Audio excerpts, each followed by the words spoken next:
the Mahomes Burrow storyline is enough for anyone, I think, to tune into this game.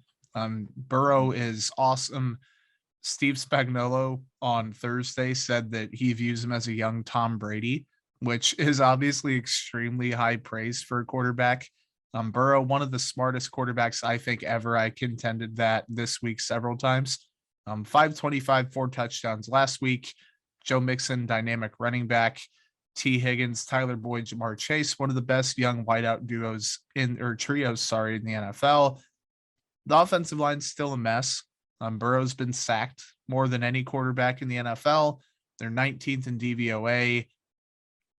I don't think the Bengals are going to explode against the Chiefs on offense. I think Burrow can throw maybe even 3 touchdowns and they still won't win. But I mean, this is one of the more talented offenses the Chiefs have had to play all season, offensive line quality or not. Yeah, I mean the trio wide receivers is pretty incredible with T. Higgins, Jamar Chase, and Tyler Boyd.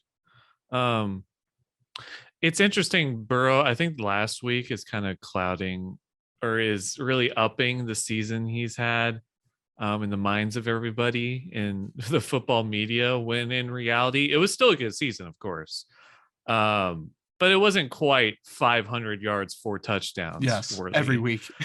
Yeah. I mean, like the week before that, he had 157-1 against Denver. So it's like a good defense will be able to at least slow him down to the point where you would not expect the Bengals to drop 46 like they did last week, I believe, or 41. And his 2 best games have been against the Ravens, who have been decimated by injuries this year. So you have to take that into account. And he still had good weeks. He wouldn't have the highest QB PFF grade if he just beat up the Ravens twice this year in week 17. So watching him, though, he's definitely in a screw it and chuck it. You could substitute a different word for screw that rhymes with it. Mood and year right now where he's throwing it up to these wide receivers, letting them make plays, and they're making them. T. Higgins and Jamar Chase especially. So it's going to be testing. I think it's going to really test the cornerbacks for the Chiefs, especially somebody like Javarius Ward, see if he can continue his good year, and see if he can cover somebody like T. Higgins.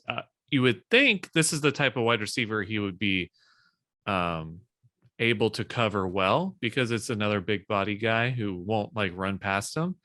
But we'll just have to see. Yeah, and Charvarius Ward this year down the field specifically, he's been really good. I mean, he's been playing Really the ball. good. He's been sticking with receivers. He's been having arguably his best season. So the Chiefs, and obviously L'Jarius Sneed, whoever he's matched up on, we expect him to play well. The Chiefs have the personnel, I think, to not like stop the Bengals offense. They're not going to hold them to like 10 points, I don't think, at least. But they're going to slow him down. And 2 things I think that kind of go hand in hand.